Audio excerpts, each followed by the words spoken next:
Casi 100.000 personas entraron al Estadio Olímpico de Berlín una tarde de septiembre de 1942 convencidas de estar presenciando la final del mundo. El césped olía a tierra húmeda, el cielo sobre la capital del Tercer Reich pesaba gris y bajo, y la multitud apretada en los graderíos del recinto más imponente de Europa empujaba hacia adelante con esa mezcla de expectación y ansiedad que solo se respira cuando un país necesita ganar más de lo que puede admitir en voz alta. Pero no existía torneo.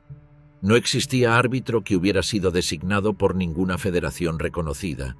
No existía trofeo esperando en una sala de Zúrich. Y sin embargo, durante 90 minutos, aquel estadio latió como si el planeta entero estuviera mirando. Detrás de esa mentira colectiva hay una historia de 12 años. Candidaturas presentadas y retiradas, un presidente de la FIFA cruzando el Atlántico en barco para tantear sedes, un gobierno que usó el fútbol como escaparate de su ideología, una guerra que apagó el ciclo de 4 años que el deporte más popular del planeta había mantenido intacto desde 1930, y un trofeo de 30 centímetros de alto y 3,8 kilogramos de plata chapada en oro que una tarde de 1941 desapareció de una caja fuerte bancaria en Roma y viajó a esconderse debajo de una cama. La FIFA borró ese torneo de sus registros, pero los periódicos de la época, las actas de los congresos, los testimonios de los jugadores y los archivos desclasificados cuentan otra historia, la de un mundial que se negoció durante 5 años, que casi tuvo sede, que casi tuvo fecha y que terminó reducido a un partido de exhibición jugado como si fuera lo que nunca llegó a ser. Esta es su reconstrucción.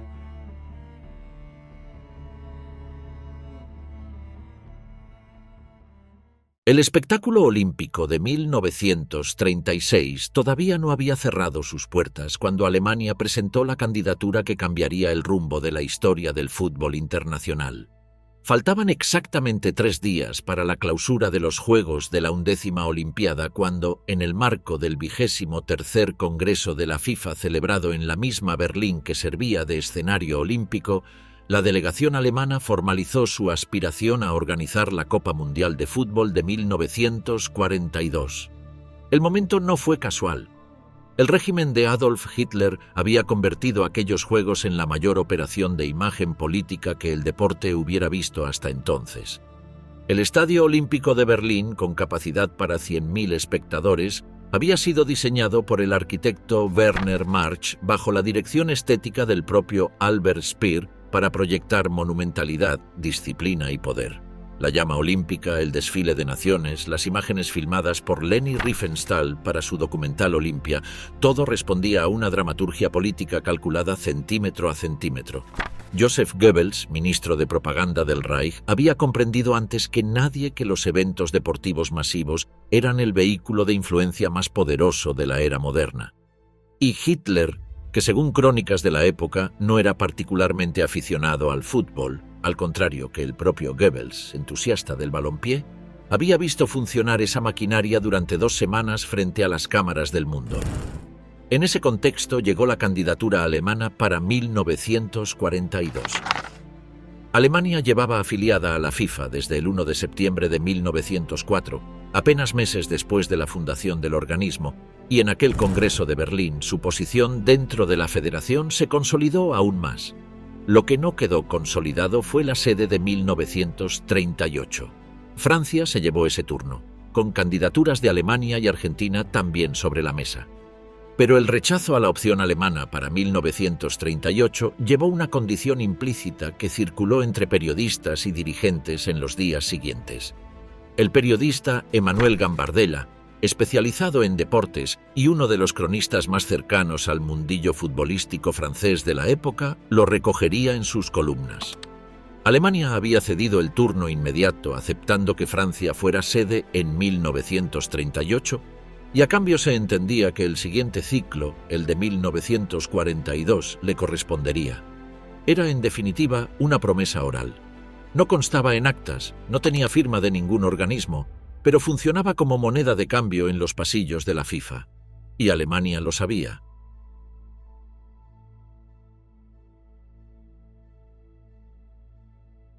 Hay un episodio anterior al Mundial de 1942 que resulta imposible separar de esta historia, porque ocurrió precisamente en 1938 y anticipó con brutalidad lo que el régimen nazi haría con el fútbol como herramienta política. Fue el Anschluss, la anexión de Austria al Tercer Reich, ejecutada el 12 de marzo de 1938, apenas 3 meses antes del inicio del Mundial de Francia.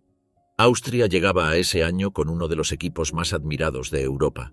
El llamado Wunder Team, el equipo maravilla, había construido desde principios de la década una identidad futbolística basada en el pase corto, el movimiento constante y la técnica individual. El entrenador Hugo Meisel, austriaco nacido en Bohemia, había desarrollado un sistema de juego que años después los analistas identificarían como precursor del fútbol total. Atacantes que se movían hacia el mediocampo, defensores que apoyaban la salida de balón, un bloque que pensaba colectivamente antes de que ese concepto tuviera nombre. Entre 1931 y 1934, Austria encadenó 18 partidos sin perder, incluyendo una victoria 5-0 ante Alemania en Berlín en octubre de 1931, que dejó a los propios cronistas alemanes sin vocabulario suficiente para describirla. En 1934, Austria había llegado a la semifinal del Mundial de Italia, eliminada por los locales en un partido jugado bajo lluvia intensa en Milán, condiciones que limitaron exactamente el tipo de juego fluido que el Wunder Team necesitaba para dominar. 2 años después, en los Juegos de Berlín de 1936, la selección austríaca había ganado la medalla de plata. Y entonces desapareció. El 12 de marzo de 1938, las tropas alemanas cruzaron la frontera austríaca sin disparar un tiro. El canciller Kurt Schuschnigg se rindió y el país dejó de existir como Estado independiente, absorbido administrativamente dentro del Gran Reich alemán. La Federación Austríaca de Fútbol fue disuelta 4 días después. Sus jugadores, contratos y registros pasaron a quedar bajo jurisdicción del Deutscher Fußball-Bund, la federación alemana. Sepp Herberger, el seleccionador alemán que llevaba en el cargo desde 1936 después de suceder a Otto Nerz tras el fracaso olímpico, recibió órdenes de incorporar jugadores austríacos al equipo para el Mundial de Francia. Fue una incorporación forzada, ejecutada con poco tiempo de preparación, que en la práctica destruyó la cohesión de ambos planteles. Herberger convocó a 13 jugadores austríacos, pero el idioma táctico de los dos equipos era tan distinto que los entrenamientos conjuntos durante las semanas previas al torneo resultaron, según sus propias notas de campo, más parecidos a una negociación que a una preparación. La selección resultante perdió ante Suiza en primera ronda y quedó eliminada. La peor actuación mundialista de Alemania hasta entonces. Matthias Sindelar, el virtuoso delantero austríaco que los aficionados llamaban el hombre de papel por su delgadez y su movilidad, se negó a jugar para la selección del Reich. No era un gesto político explícito. Habría sido peligroso serlo, pero tampoco era casual. Sindelar era el símbolo futbolístico de una Austria que acababa de dejar de existir, y su rechazo a ponerse la camiseta del Reich lo convirtió silenciosamente en el primer futbolista europeo en resistir al nazismo desde el campo de juego. Fue encontrado muerto en su apartamento de Viena el 23 de enero de 1939, en circunstancias que la policía clasificó como accidente por inhalación de monóxido de carbono procedente de una calefacción defectuosa.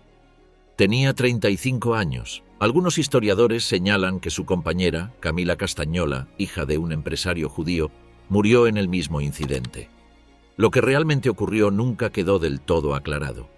El caso de Austria ilustró algo que el régimen nazi nunca llegó a entender, que el fútbol no puede fabricarse por decreto.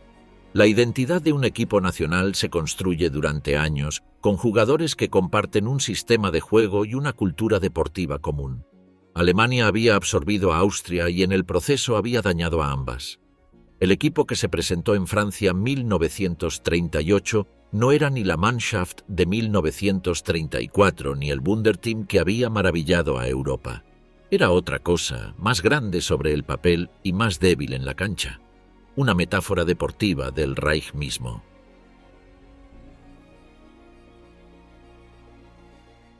El Mundial de Francia de 1938 tuvo 15 participantes en lugar de 16, porque el puesto de Austria simplemente quedó vacío. La FIFA pidió a Alemania que permitiera participar a Austria como nación independiente. El régimen lo rechazó. Suecia, que debía enfrentar a Austria en la primera ronda, avanzó directamente sin jugar. A la Federación Británica se le ofreció el lugar vacante y lo rechazó, indignada por no haber sido convocada jamás a organizar un torneo que el fútbol inglés consideraba suyo por derecho histórico, siendo el país donde el deporte había nacido y codificado sus reglas. Entre los 12 equipos europeos y 3 sudamericanos que sí participaron, la política hacía ruido constante. El duce italiano Benito Mussolini, que había ganado el título en 1934 con los locales y cuyo equipo volvía como campeón vigente, le envió un telegrama a los jugadores antes de la final contra Hungría a través del secretario general del partido fascista, Achille Staras. El mensaje era de 2 palabras: vincere o morire. Italia ganó 4-2. El portero húngaro Antal Szabó recordaría décadas después que nunca en su vida se había sentido más feliz tras encajar 4 goles. Si Italia ganaba, los 11 podían regresar a casa. Jules Rimet, el abogado francés que había fundado la Copa del Mundo y la presidía desde su primera edición en 1930, se mostraba convencido de que aquel podía ser el último mundial. Las señales políticas eran inequívocas: España en guerra civil, Austria desaparecida del mapa, Alemania empujando sus fronteras hacia el este. Rimet había presionado para que el torneo se celebrara en Francia porque, si quedaba poco tiempo, quería que lo jugaran en un país donde todavía había libertad para hacerlo. Y había otra discusión de fondo que afectaría directamente al siguiente ciclo: la sede de 1942. En la reunión de la FIFA, celebrada en París antes del inicio del torneo, en junio de 1938, la Federación anunció que la elección del organizador de la próxima Copa se posponía para un nuevo congreso que debía celebrarse 2 años más tarde en Luxemburgo. Brasil había entrado formalmente en la competencia por la sede, argumentando que 3 ediciones consecutivas en Europa rompían el espíritu de un torneo que se llamaba Mundial. Argentina también había empezado a moverse, sin candidatura oficial aún, pero señalando que la promesa de alternancia entre continentes, una promesa oral, como casi todo en aquella FIFA de los años 30, estaba siendo ignorada. Alemania, mientras tanto, seguía acumulando territorio. La Sudetenland checoslovaca había sido cedida en el Acuerdo de Múnich de septiembre de 1938. El Reich crecía y su candidatura para 1942 crecía con él, apoyada en la certeza de que el gobierno nazi financiaría lo que fuera necesario para llevar la Copa del Mundo a suelo alemán. Jules Rimet tenía 64 años en 1939 y llevaba 19 al frente de la FIFA.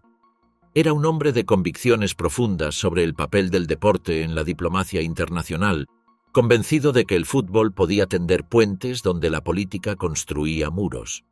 Nacido en Theulay-le-Lavoncourt en 1873, hijo de un tendero de provincias, había estudiado Derecho en París y ejercido como abogado antes de consagrar su vida al fútbol organizado. Fue él quien imaginó en 1920, desde la presidencia de la Federación Francesa, que el deporte más popular del mundo necesitaba un torneo propio que no dependiera del ciclo olímpico, ni de sus restricciones sobre el amateurismo. 10 años le llevó convertir esa idea en la Copa del Mundo inaugural de Uruguay 1930. Esa fe en el fútbol como instrumento de encuentro entre pueblos lo llevó a emprender, durante el primer semestre de 1939, una serie de viajes entre Europa y Sudamérica para visitar personalmente las 3 candidaturas activas para el Mundial de 1942, Alemania, Brasil y Argentina. Lo que encontró en cada parada lo fue confirmando en posiciones que ya existían antes de salir. Alemania presentaba una candidatura sólida en términos de infraestructura. El Olympiastadion de Berlín estaba construido y probado, con capacidad para 100.000 personas, y otras 6 ciudades, Múnich, Hamburgo, Colonia, Frankfurt, Leipzig y Breslau, Disponían de instalaciones deportivas de primer nivel levantadas o renovadas para los Juegos de 1936. La maquinaria organizativa del Estado nazi era eficiente y el financiamiento estaba garantizado sin condiciones. El embajador del régimen ante la FIFA, el funcionario Karl Ritter von Halt, atleta olímpico él mismo y miembro del Comité Olímpico Internacional desde 1929, había trabajado durante años para consolidar la posición alemana dentro del organismo. Era el interlocutor perfecto, conocía los códigos de la diplomacia deportiva internacional y sabía exactamente qué argumentos funcionaban con cada delegado. Brasil, por su parte, mostraba entusiasmo genuino y argumentos sólidos. El país más grande de Sudamérica, con una cultura futbolística en rápida expansión y el recuerdo de que la primera Copa, en 1930, había generado un boicot europeo por la distancia.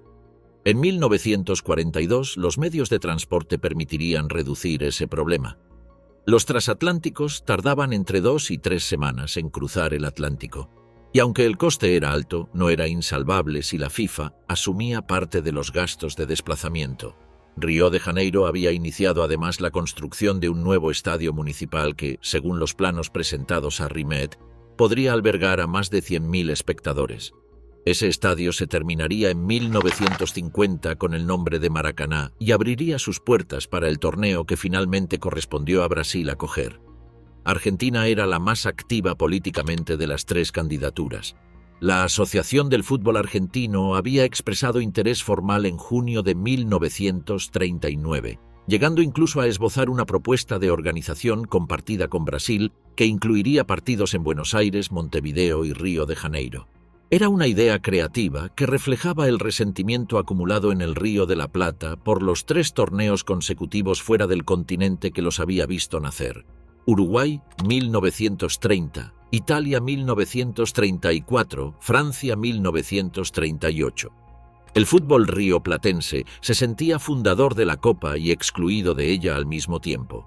Los estadios argentinos disponibles, el Monumental de River Plate en Buenos Aires, el Gasómetro de San Lorenzo, el de Boca Juniors en La Bombonera todavía en obras, no eran comparables a las instalaciones europeas, pero la voluntad política era real. La candidatura compartida con Brasil nunca llegó a formalizarse del todo, sin embargo. Cada federación tenía sus propias ambiciones y sus propias negociaciones paralelas con Rimet, y coordinarlas hubiera requerido un nivel de confianza institucional que el fútbol sudamericano de aquella época todavía no había construido. Rimet volvía de esos viajes con material suficiente para tomar una decisión, pero sin la voluntad de tomarla todavía. El Congreso de Luxemburgo, previsto para septiembre de 1939, tendría la última palabra. Y mientras el presidente de la FIFA terminaba de procesar sus conclusiones en tránsito entre continentes, en Europa comenzaron los disparos.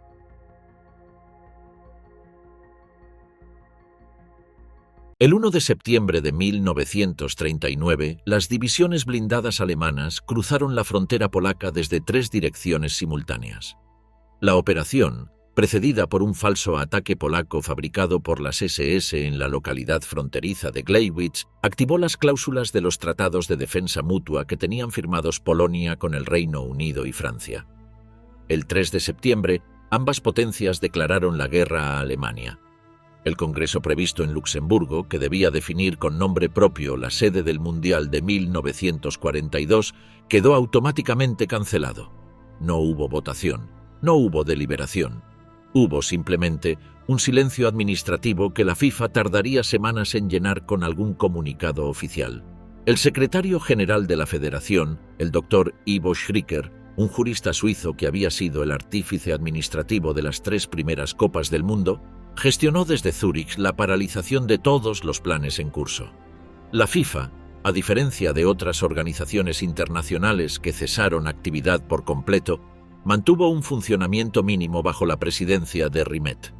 La sede permaneció en Zúrich, territorio suizo, protegido por la neutralidad helvética que el gobierno de Berna defendería durante toda la guerra. En octubre de 1939, el Comité Extraordinario de la FIFA se reunió en Suiza y tomó una decisión provisional: posponer el Congreso definitorio hasta marzo de 1940.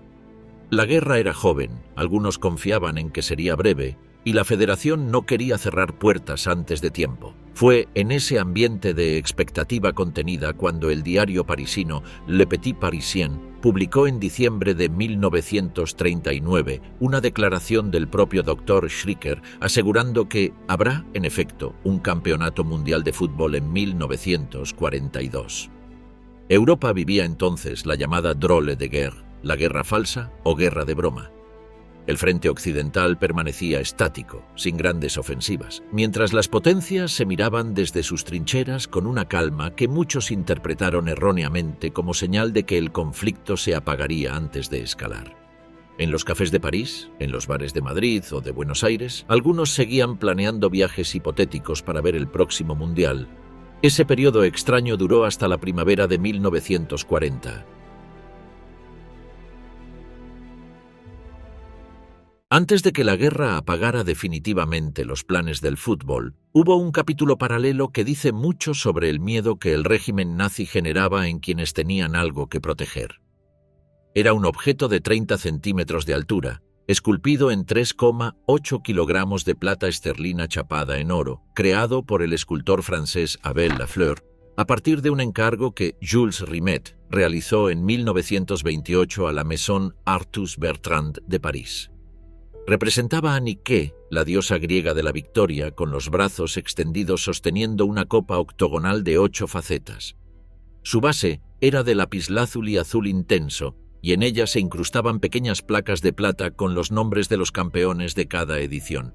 Costó 50.000 francos suizos y Rimet la llevó personalmente a Montevideo en sus maletas como equipaje de mano para entregársela al primer ganador, Uruguay, en 1930.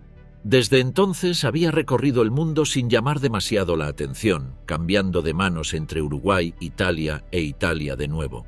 En 1938, después de la segunda victoria italiana consecutiva, el trofeo se quedó en Roma.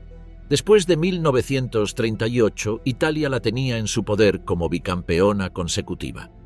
La copa estaba guardada en una bóveda de seguridad del Banco di Roma, bajo la custodia de Ottorino Barassi, vicepresidente de la Federación Italiana de Fútbol y también vicepresidente de la FIFA.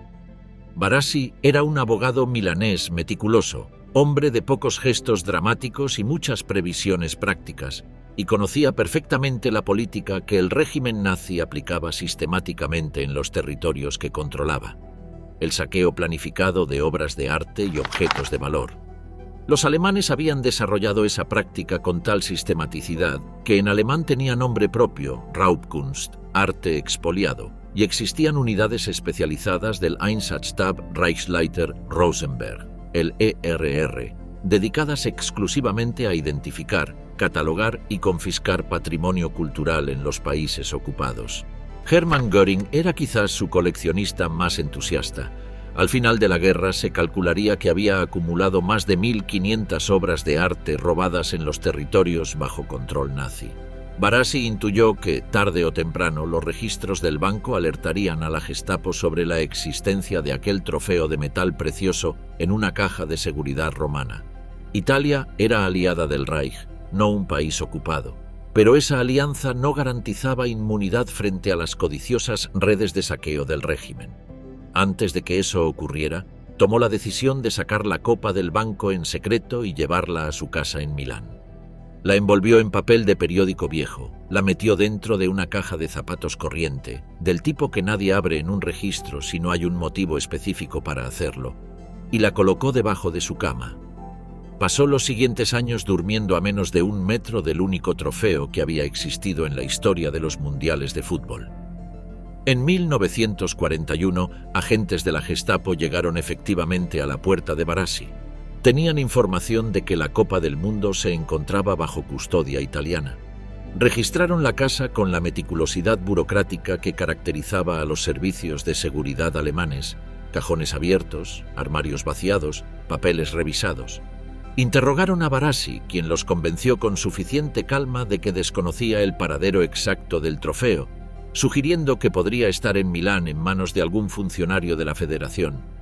Los agentes siguieron esa pista durante semanas sin resultados y finalmente se marcharon. La copa permaneció debajo de la cama durante el resto de la guerra. No sería devuelta oficialmente a la FIFA hasta julio de 1947, en el primer congreso celebrado en Italia después del armisticio, cuando Barassi la entregó personalmente a Jules Rimet ante los delegados reunidos, en un gesto que la prensa deportiva de la época describió como el más emocionante de aquel congreso. El trofeo había sobrevivido a la guerra en mejores condiciones que la mayoría de los hombres que lo habían tocado.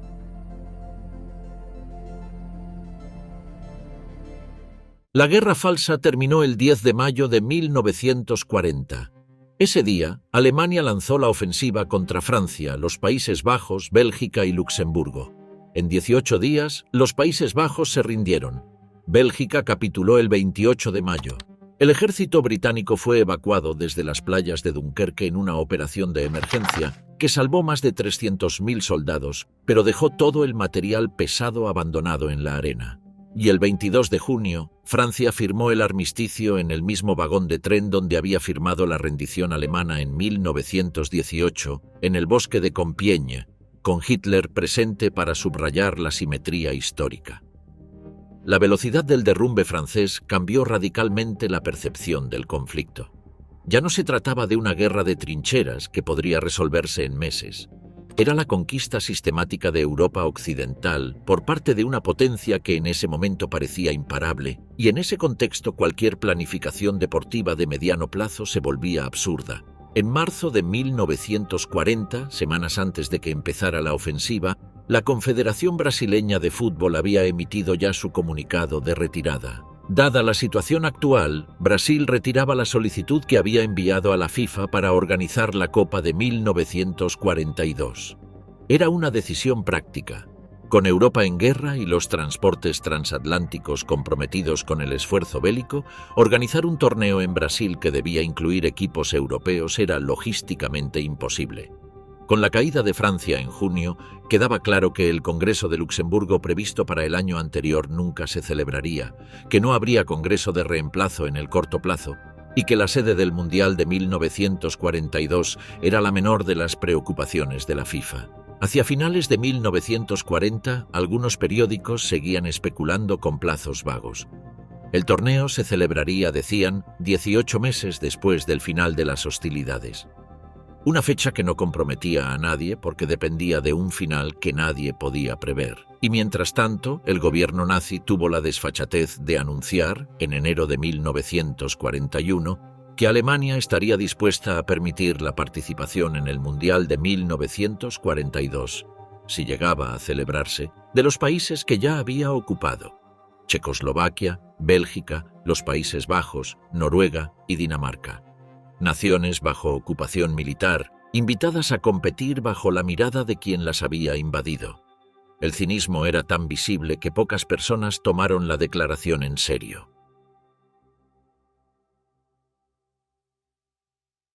Joseph Sepp Herberger nació en Mannheim el 28 de marzo de 1897, el tercero de 4 hijos de un albañil que murió cuando Sepp tenía 12 años. Había jugado al fútbol como delantero durante los años 20 en el VfR Mannheim y el MTK Budapest, con registros modestos, 14 internacionales con Alemania entre 1921 y 1925, antes de descubrir que su verdadero talento estaba en el banquillo y en el cuaderno de notas. Era un hombre que leía a los rivales como otros leen novelas, con atención, con paciencia y con la certeza de que cada detalle importa. Sus cuadernos de preparación táctica, conservados en el archivo del Instituto Federal del Deporte de Colonia, cubren decenas de páginas por partido, con anotaciones sobre las tendencias individuales de los adversarios, sus preferencias bajo presión y sus gestos previos al remate. Fue asistente del seleccionador Otto Nerz desde 1932 y lo sucedió en el cargo en 1936, después de que Noruega eliminara a Alemania en los cuartos de final de los Juegos Olímpicos de Berlín.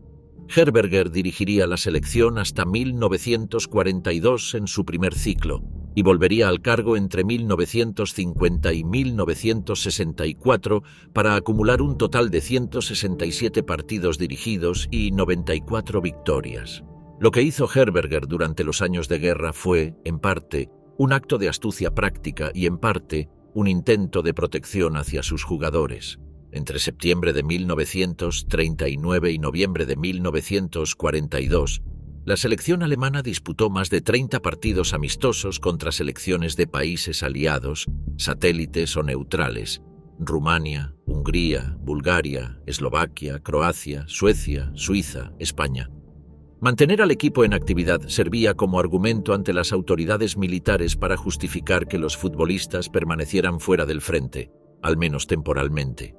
No era un argumento irrebatible, el régimen podía ignorarlo cuando le convenía, pero mientras la selección jugaba y ganaba, la presión para disolver el equipo y mandar a los jugadores a combatir era menor.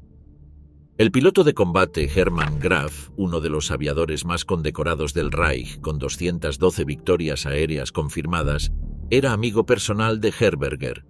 Graf había creado dentro de su unidad de aviación, el Jagdgeschwader 52, un equipo de fútbol llamado Rote Jäger, cazadores rojos, y con la excusa de que su unidad precisaba ciertos soldados especializados en funciones de apoyo y comunicaciones, tramitaba el traslado de buenos futbolistas desde otras unidades. Era una ficción burocrática que mantenía a algunos de los mejores jugadores del país en posiciones relativamente alejadas del frente de combate. Fritz Walter pasó por esta red.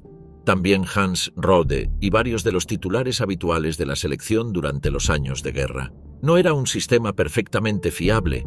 Requería que Graf mantuviera su influencia y que las autoridades militares no lo cuestionaran con demasiada insistencia. Y no funcionó para todos. Pero durante un tiempo sirvió para que hombres como Fritz Walter pudieran seguir tocando un balón mientras el continente ardía.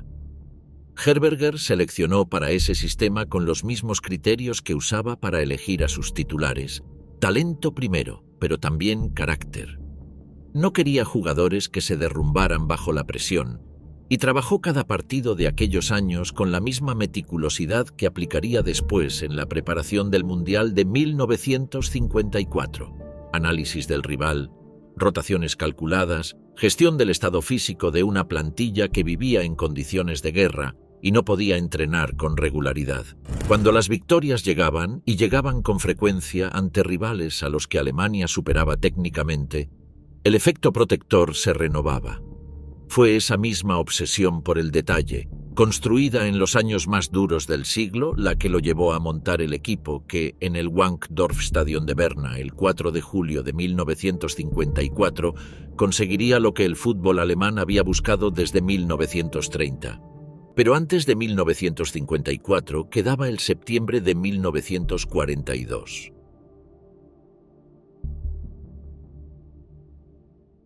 Para entender lo que ocurrió el 20 de septiembre de 1942 en el Olympiastadion de Berlín, hay que entender cómo funcionaba la relación entre el régimen nazi y el fútbol durante los años de guerra. No era una relación cómoda ni coherente. Hitler nunca fue un entusiasta del deporte colectivo en general. Prefería el boxeo y el atletismo, disciplinas donde la victoria dependía de un individuo que encarnaba de manera directa algún ideal de superioridad.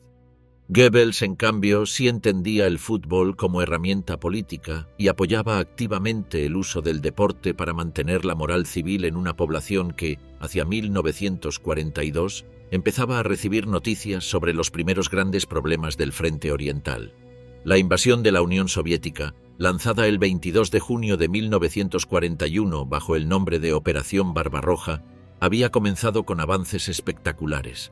En los primeros meses, los ejércitos alemanes habían penetrado cientos de kilómetros hacia el interior soviético, capturando millones de prisioneros y desbordando la defensa del Ejército Rojo. Pero el invierno de 1941 a 42 frenó el avance. Leningrado resistía el asedio, Moscú no había caído. Y en el verano de 1942, mientras Alemania lanzaba una nueva ofensiva hacia el sur con Stalingrado como objetivo, la guerra empezaba a mostrar sus dientes más largos. En ese contexto, un partido de fútbol ganado ante una selección neutral podía ser aprovechado propagandísticamente. Un partido perdido ante esa misma selección era un problema de moral interna.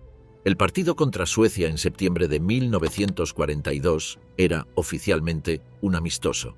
Pero el régimen lo vendió de otra manera. La narrativa que circulaba entre los aficionados alemanes, alimentada por la prensa oficial, que tenía prohibido contradecir al aparato del partido, Equiparaba aquel encuentro con algo parecido a una final del mundo sin nombre oficial. Alemania había vencido a Hungría 5-3, a Bulgaria 3-0 y a Rumania 7-0 en los meses previos. El equipo venía con inercia ganadora, jugaba en casa, en el estadio más grande de Europa, y su rival era neutral, no aliado, sin presiones ideológicas externas que lo apoyaran. 90 minutos para demostrar superioridad ante 98.000 personas. La selección sueca que llegó a Berlín el 20 de septiembre de 1942 era un equipo de futbolistas que jugaban en clubes de la liga doméstica sueca. No había liga profesional en el país escandinavo y los mejores futbolistas del momento eran todavía amateurs en el sentido formal del término. Eso no significaba que fueran mediocres. La Svenska Fotbollförbundet llevaba desde 1924 organizando su liga nacional con una regularidad que pocas federaciones europeas podían igualar en aquellos años, y el nivel competitivo de los clubes escandinavos había crecido sostenidamente durante la década de los 30. Suecia había participado en los 3 mundiales previos, 1934, 1938 y el inaugural de 1930, con resultados dignos, y en los Juegos Olímpicos de Berlín de 1936 había llegado hasta los cuartos de final antes de caer ante Italia. No era una selección de relleno, era una selección que nadie quería tomarse en serio porque tomársela en serio suponía admitir que podía ganar. Gunnar Gren, nacido en Gotemburgo el 31 de octubre de 1920, jugaba en el IFK Göteborg. A sus 21 años ya era el mejor número 10 de Suecia, con una capacidad para leer el juego que lo convertiría en leyenda del fútbol sueco y europeo. Su entendimiento del espacio, su visión periférica antes de recibir el balón, su control de los tiempos colectivos lo llevarían décadas después a ganar apodos como il professore en Italia, donde haría gran parte de su carrera. Era un jugador que nunca parecía correr demasiado porque rara vez necesitaba hacerlo. Llegaba siempre al lugar correcto con 2 segundos de anticipación, como si el partido transcurriera a una velocidad ligeramente inferior a la que él percibía.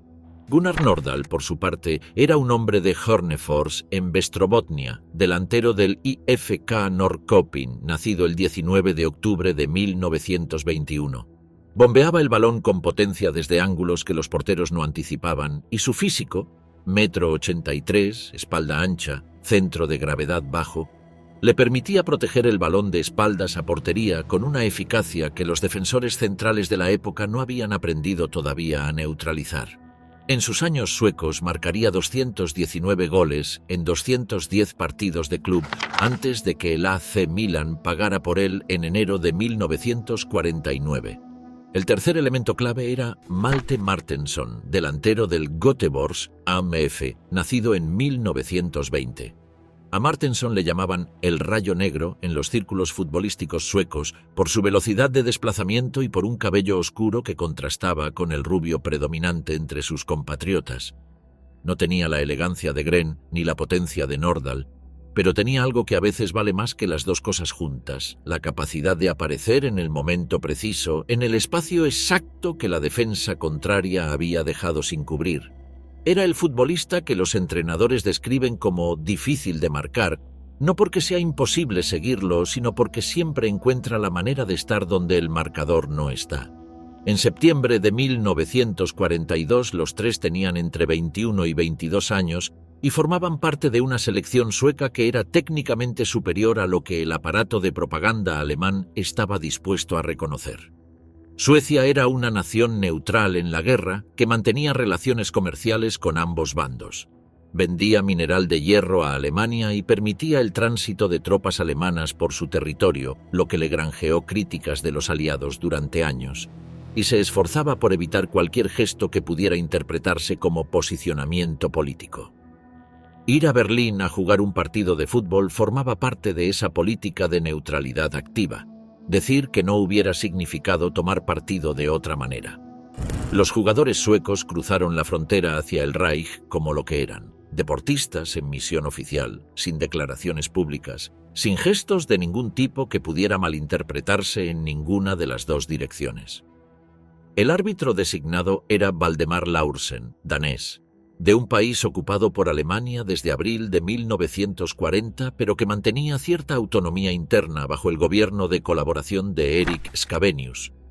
Que un árbitro danés pitara un partido en Berlín en 1942 era, en sí mismo, una pequeña demostración de los equilibrios imposibles que el deporte intentaba mantener en aquella Europa rota. Los capitanes eran Paul Janes por Alemania, lateral derecho del Borussia Dortmund, 31 años, veterano de la selección desde 1931 con 40 internacionales acumulados, y Karl-Erik Gran por Suecia, centrocampista del Djurgårdens IMF con temple suficiente para dar la mano al capitán alemán en el centro del campo delante de casi 100.000 personas sin que le temblara el pulso.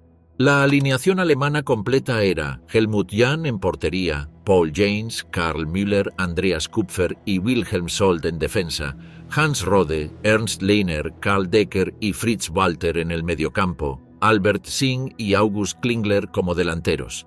Al frente, Sepp Herberger en el banquillo, con su cuaderno de notas y la certeza de que sus jugadores tenían razones muy concretas, más allá del orgullo deportivo, para no perder ese partido. El partido comenzó con las formalidades que el protocolo del régimen exigía. Los suecos se alinearon con los brazos a los costados mientras los alemanes levantaban el brazo derecho en el saludo nazi, de cara a una tribuna donde los jerarcas del partido y los oficiales de la Wehrmacht ocupaban los palcos centrales. Luego, el árbitro Laursen pitó y el protocolo cedió el paso al fútbol. 7 minutos. Apenas 7 minutos tardó Arne Nyberg, delantero del IFK Göteborg, en marcar el primero. Fue un movimiento seco, sin complicaciones, una combinación que terminó con el balón en una red en la que el portero Helmut Jahn no llegó a tiempo. El Olympiastadion se quedó mudo durante unos segundos, esa clase de silencio colectivo que ocurre cuando 98.000 personas procesan algo que no esperaban ver. Alemania respondió.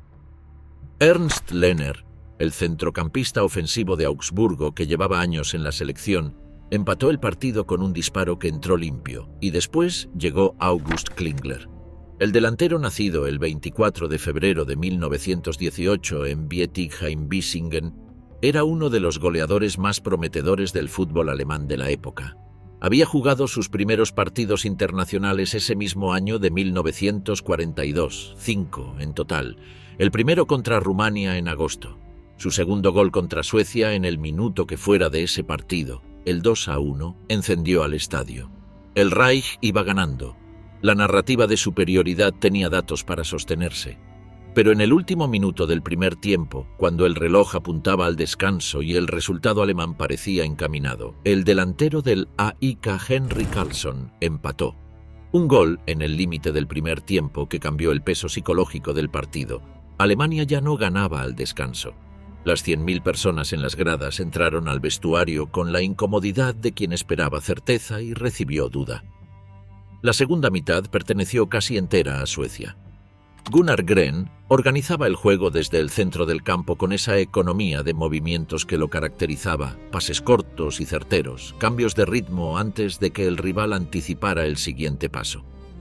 Gunnar Nordahl se movía entre los defensores alemanes con una corpulencia que no le impedía girar rápido, abriendo espacios que sus compañeros ocupaban. En el minuto 71 de la segunda mitad, equivalente al minuto 26 del complemento, según las crónicas de la época, la combinación entre Gren y Nordahl terminó en un pase preciso hacia Malte Martensson. A Martensson le llamaban el rayo negro en los círculos futbolísticos suecos, por su velocidad de desplazamiento y por un cabello oscuro que contrastaba con el rubio predominante entre sus compatriotas. Su remate selló el 3-2. El Olympiastadion de Berlín quedó en silencio. El más completo, el más incómodo posible, el silencio de 98.000 personas que habían venido a celebrar y se quedaron sin motivo para hacerlo. La derrota no fue simplemente un resultado deportivo desfavorable. En el contexto del régimen nazi, cualquier evento público de esa magnitud tenía consecuencias políticas directas. Martin Franz Luther, subsecretario del Ministerio de Exteriores y asesor directo del ministro Joachim von Ribbentrop, redactó un análisis de las consecuencias del partido que circuló internamente en las semanas siguientes. Su argumento era explícito. 100.000 personas han abandonado el estadio abatidas y dado que la victoria en ese partido de fútbol estaba más cerca de sus corazones que la toma de alguna ciudad en el este, un evento así debe prohibirse en nombre del estado de ánimo interior del país. Era una frase que desnudaba, sin quererlo, la naturaleza del problema. El régimen había fabricado un relato de invencibilidad que dependía de victorias constantes. Cada derrota ponía en riesgo ese relato. Y este partido se había celebrado en el Olympiastadion de Berlín, frente a 100.000 testigos, publicado en la prensa alemana, convertido en acontecimiento nacional antes de jugarse. La derrota no podía ocultarse. La decisión fue rápida. El equipo nacional alemán se disolvió. Los jugadores fueron destinados a diferentes unidades militares. Algunos, como señala la crónica del periodista Paul Brown, recibieron destinos burocráticos o administrativos dentro del ejército, una forma relativa de protección que los mantenía alejados del combate directo. Pero la selección como tal dejó de existir. Alemania no volvería a jugar un partido internacional hasta después del final de la guerra. Sepp Herberger dejó el cargo en 1942 y no lo recuperaría hasta 1950, cuando la FIFA readmitió a Alemania, ya como República Federal Alemana, tras 8 años de exclusión. En esos 8 años perdidos, Herberger trabajó como profesor de fútbol en la recién fundada Universidad Deportiva de Colonia, enseñando a entrenadores y construyendo en silencio la red de relaciones que le permitiría, cuando llegó el momento, montar el equipo del Milagro de Berna. August Klingler había jugado sus 5 partidos internacionales todos en el mismo año, 5 partidos, 4 goles. El 1 de agosto de 1942 contra Rumania, los siguientes contra Hungría, Bulgaria, Suecia y, ya en noviembre, contra Checoslovaquia, partido en el que marcó 3 veces. Un hat-trick en su último internacional, sin saber que sería el último. Klingler había crecido en Bietigheim-Bissingen, en Baden-Württemberg. Jugó sus años formativos en el FC Dachslanden de Karlsruhe, donde su padre, un hombre de ideas autoritarias que prefería verlo en la banca, terminó aceptando que el fútbol iba a ser la carrera de su hijo. Rechazó ofertas de clubes extranjeros, parcialmente porque las autoridades nazis miraban con desconfianza los desplazamientos de jugadores relevantes fuera de Alemania. Se quedó en Karlsruhe. Cuando se disolvió la selección, Klingler fue reclutado por la Wehrmacht sin las protecciones que un apellido más conocido o unos contactos más sólidos hubieran podido proporcionarle. Pasó por Dinamarca, Polonia y Francia, siempre en posiciones relativamente alejadas del combate activo, con permiso para jugar fútbol local en los territorios donde estaba destinado. Pero en 1944 las cosas cambiaron. En julio de ese año envió una última carta a su esposa Erna. Su división había sido enviada a Chisinau, en lo que entonces era la provincia rumana de Besarabia y hoy es la capital de Moldavia. La ofensiva Leopoldo Sandomierz del Ejército Rojo, lanzada en julio de 1944, aplastó la resistencia alemana en ese sector del frente con un saldo de 190.000 muertos y heridos alemanes y 82.000 prisioneros en pocas semanas. El alto mando alemán, el OKH, contactó con Erna Klingler después del verano de 1944 para informarle que su marido había desaparecido en combate. No se encontró cuerpo, no se encontró registro de captura. Erna y su hijo Harald buscaron durante años algún rastro después de la guerra. No encontraron nada. August Klingler tenía 26 años cuando su nombre desapareció de todos los registros. El hombre que había marcado el 2-1 de Alemania contra Suecia en el Olympiastadion, el segundo gol de una derrota que cambió el rumbo del fútbol alemán, quedó engullido por el frente oriental sin epitafio conocido. Fritz Walter estaba en el campo aquel 20 de septiembre de 1942. Jugaba como centrocampista en la alineación de Herberger, uno de los 11 nombres en la lista del equipo que perdió ante Suecia. Tenía 21 años y era, para quienes seguían el fútbol alemán de cerca, uno de los jugadores más completos de su generación.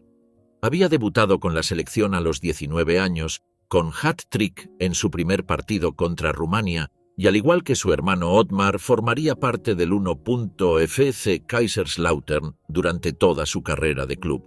357 goles en 364 partidos con el equipo de su ciudad natal. Después de la disolución del equipo nacional en 1942, fue reclutado por la Wehrmacht. Herberger movió algunos contactos para mantenerlo en posiciones alejadas del combate y durante un tiempo funcionó. Pero hacia el final de la guerra, cuando el frente se derrumbaba y Alemania movilizaba todo lo que quedaba, Walter fue capturado por las tropas del Ejército Rojo en la zona fronteriza entre Hungría y Eslovaquia. Era enero de 1945. Berlín no había caído todavía, pero era cuestión de semanas. Lo enviaron al campo de prisioneros de Maramures, en Rumania, donde había contraído malaria durante el período anterior. Los soviéticos organizaban trenes regulares desde esos campos hacia los gulags de Siberia. La malaria que Fritz Walter había contraído durante la guerra le dejó una sensibilidad extrema al calor solar. Los días soleados le provocaban fiebre y agotamiento. Por eso el frío y la humedad se convirtieron en sus condiciones favoritas para jugar. Por eso, décadas después, cuando en Alemania llueve intensamente durante días, la gente dice que hace tiempo de Fritz Walter. En ese campo de prisioneros, durante una parada del tren que lo transportaba hacia Siberia, según los relatos más documentados, la parada ocurrió en Ucrania, los prisioneros alemanes bajaron brevemente y vieron a un grupo de soldados soviéticos y húngaros improvisando un partido de fútbol. Un balón llegó rodando hasta los pies de Walter. No pudo resistirse, lo controló, hizo unos toques, lo devolvió. Un guardia húngaro que estaba observando lo reconoció. Había visto jugar a Fritz Walter con Alemania en un amistoso en Budapest. Fue a hablar con sus superiores y aseguró que Fritz Walter no era alemán, era ciudadano del protectorado del Sarre. Era mentira. Y esa mentira salvó la vida de Fritz Walter y la de su hermano Ottmar, que estaba en el mismo tren. Walter llamaría a ese partido informal en un campo de prisioneros el más importante de mi vida. Regresó a Alemania después de la guerra, se reincorporó al Kaiserslautern, ganó 2 títulos regionales en 1951 y 1953, y en 1951 asumió la capitanía de una selección alemana que la FIFA había readmitido en la comunidad internacional, pero que seguía cargando el peso de haber sido excluida del Mundial de Brasil 1950. La primera Copa del Mundo en la que Alemania pudo participar tras la guerra fue la de Suiza 1954. Fritz Walter tenía 33 años. Era, en los papeles, demasiado viejo para ser el líder de un equipo que llegaría a la final. El 4 de julio de 1954, en el Wangdorf-Stadion de Berna, bajo una lluvia intensa que pesaba sobre el césped y transformaba el campo en algo parecido a un pantano, Alemania enfrentó a Hungría en la final. Los húngaros habían ganado la medalla de oro en los Juegos Olímpicos de Helsinki de 1952. Llevaban 32 partidos sin perder y 2 semanas antes habían goleado a Alemania 8-3 en la fase de grupos. Eran Ferenc Puskás, Sándor Kocsis, Zoltán Csibor, Nándor Hidekuti. La mejor selección del planeta en ese momento según cualquier criterio razonable. A los 8 minutos de la final, Hungría ganaba 2-0. Y entonces Alemania remontó. El gol de Helmut Rahn en el minuto 84 le dio la victoria 3-2. Fritz Walter, con el brazalete de capitán y la lluvia lavando 12 años de historia, levantó la copa Jules Rimet. En Alemania, esa noche, alguien acuñó una frase: Wir sind wieder wer, volvemos a ser alguien. La victoria deportiva funcionó como fecha simbólica de fundación de la República Federal Alemana para muchos políticos y sociólogos de la época. Un reconocimiento emocional de que el país existía de nuevo y podía mirar al mundo sin vergüenza. El Sepp Herberger que levantó ese título era el mismo que había visto perder el partido contra Suecia en el Olympiastadion 12 años antes. El Fritz Walter que levantó el trofeo era el mismo que había jugado ese partido como centrocampista con 21 años. 2 hombres, un hilo que cruzaba la guerra entera.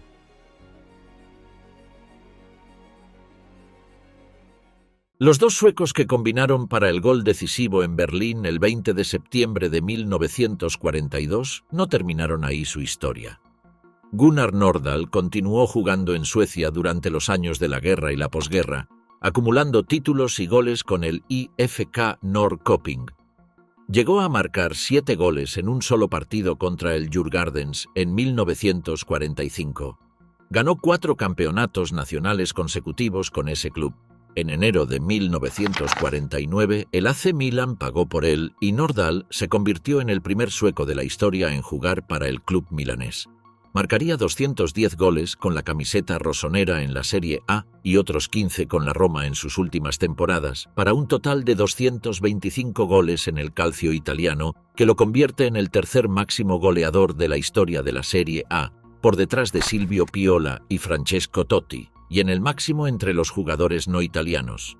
Ganó 5 veces el trofeo de máximo goleador de la Liga italiana.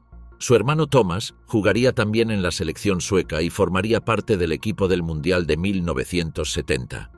Gunnar Gren lo siguió a Milán en la temporada 1949-50, junto con el tercer elemento del tridente, Nils Lidholm, otro sueco del IFK Norrköping. Los tres formaron el Grenoli, la contracción de los 3 apellidos, uno de los tríos atacantes más productivos de la historia del fútbol europeo. En la temporada 1950-51, el AC Milan marcó 118 goles en 38 partidos de liga. El Scudetto fue suyo. Gren era il professore, Nordahl el depredador del área, Liedholm il barone, el maestro de la distribución. 3 hombres que en 1942 habían jugado en tierra enemiga en el estadio más grande de Europa, rodeados de 98.000 personas que los querían perder, y habían ganado de todas formas. En 1958, cuando Suecia organizó el Mundial y cambió sus reglas para permitir que los jugadores que militaban profesionalmente en el extranjero pudieran ser convocados, Gunnar Gren y Nils Lidholm volvieron a vestir la camiseta azul y amarilla. Llegaron a la final. La perdieron 5-2 ante un Brasil con un joven llamado Edson Arantes do Nascimento, de 17 años, que en esa final marcó 2 goles y dejó ver al mundo que el fútbol acababa de cambiar de idioma. Existe una historia paralela sobre 1942 que mezcla realidad documentada con fabulación literaria hasta el punto de hacer difícil separar una de la otra. Se trata del llamado Mundial de la Patagonia, un torneo que supuestamente se disputó en el sur de Argentina durante ese mismo año, con equipos integrados por trabajadores, ingenieros, sacerdotes, veteranos de guerra e intelectuales de distintas nacionalidades establecidos en la región. La narración original atribuye la organización a un magnate llamado Vladimir Otz, quien supuestamente promovió el torneo entre las comunidades europeas de la Patagonia. Las naciones representadas habrían sido Argentina, Alemania, España, Francia, Inglaterra, Italia, Paraguay y Polonia, más una selección del pueblo mapuche que, en la versión más difundida, ganó la final frente a Alemania. El nombre del campeón, Real Patagonia. El periodista e investigador Paul Brown y varios historiadores del fútbol sudamericano han señalado que la historia entera parece originarse en la imaginación del escritor argentino Osvaldo Soriano, autor conocido por sus novelas que mezclan fútbol, política y nostalgia latinoamericana. Existe un falso documental titulado Il Mondiale Dimenticato, el Mundial Olvidado, que reconstruye el torneo con imágenes de archivo manipuladas, convenciendo a algunos espectadores de que estaban viendo registros auténticos. Las imágenes son convincentes en su artificialidad. La narración es creíble precisamente porque mezcla datos reales sobre la época con invenciones bien colocadas.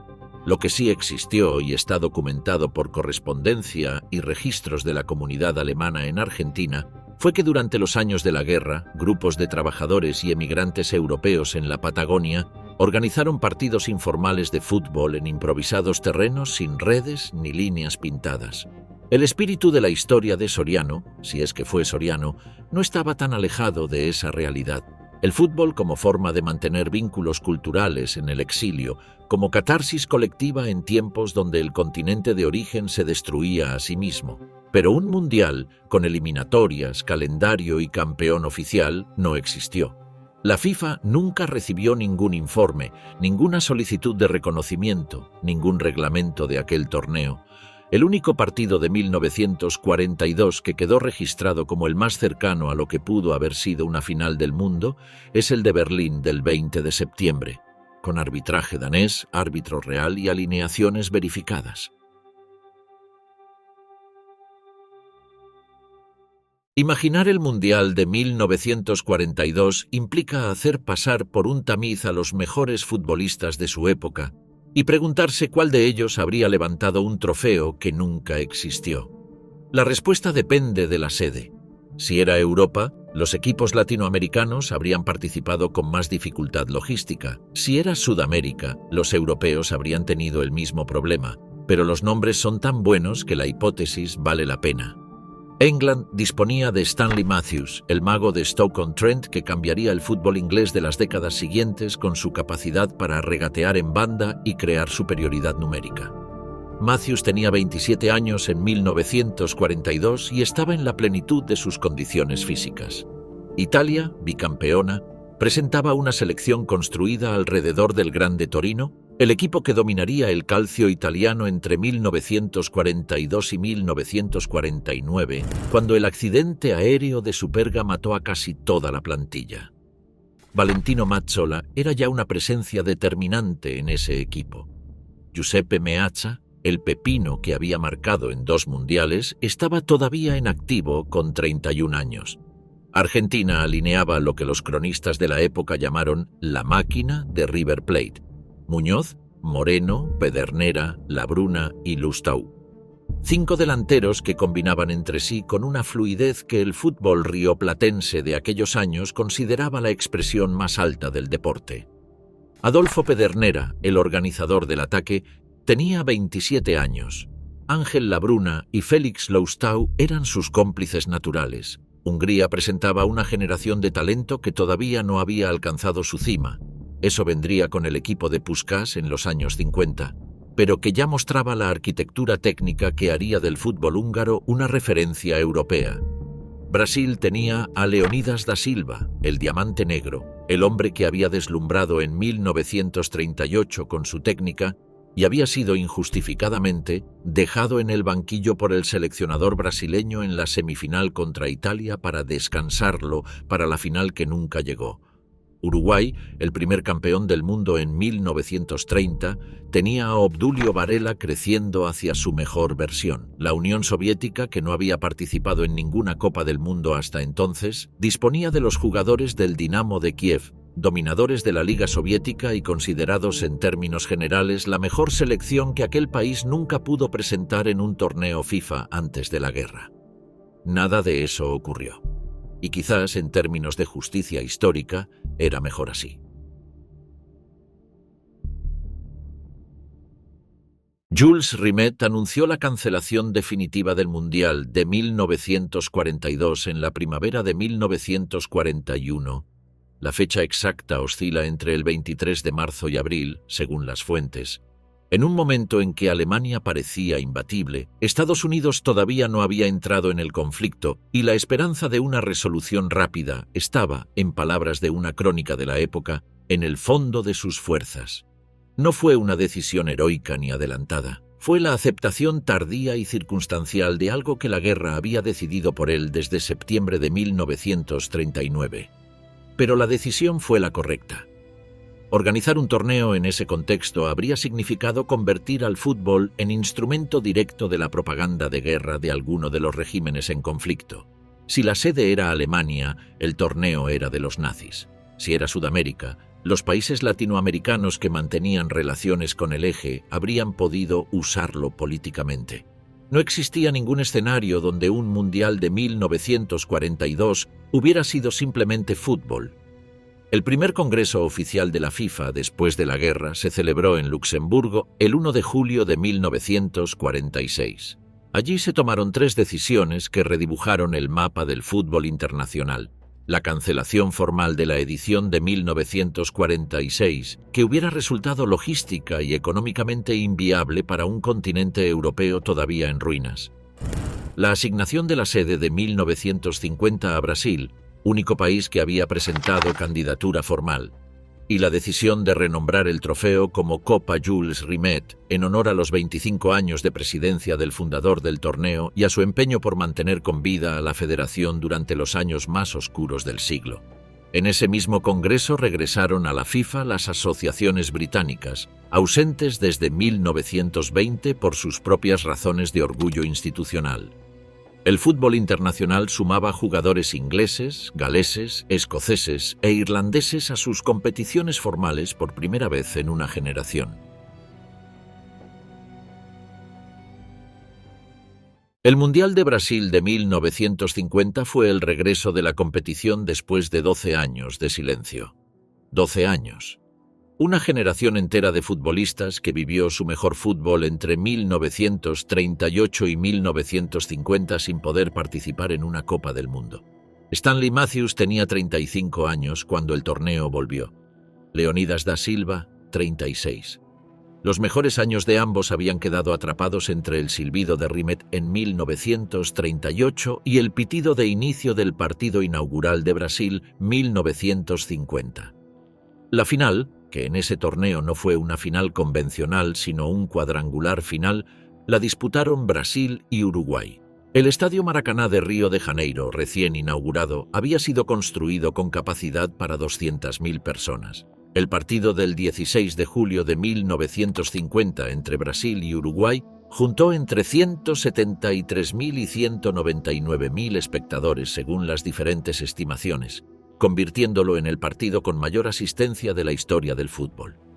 Brasil necesitaba solo un empate para ser campeón.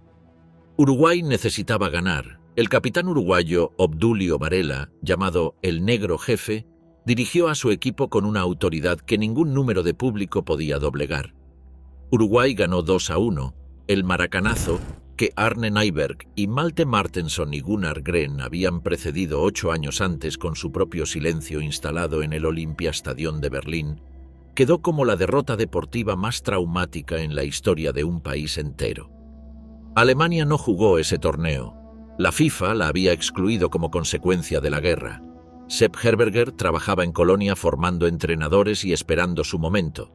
Fritz Walter recuperaba su nivel con el Kaiserslautern, ganaba campeonatos regionales y aguardaba la convocatoria que llegaría 4 años después.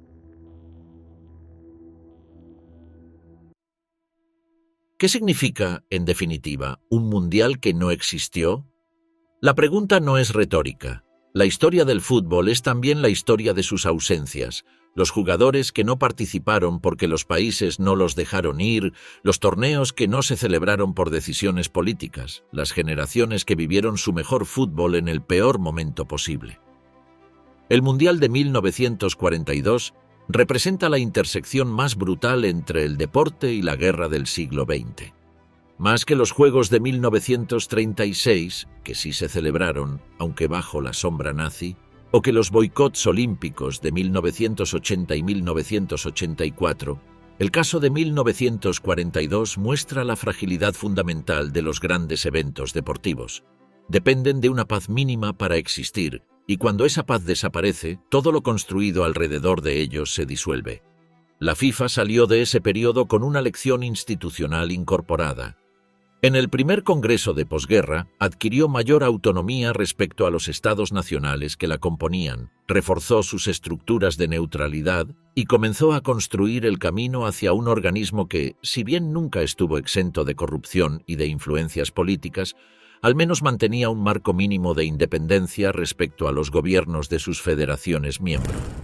El intento del régimen nazi de convertir la Copa del Mundo en un acontecimiento propagandístico quedó como advertencia histórica de lo que ocurre cuando los estados utilizan el deporte como extensión de su política exterior. Y quedó también ese partido.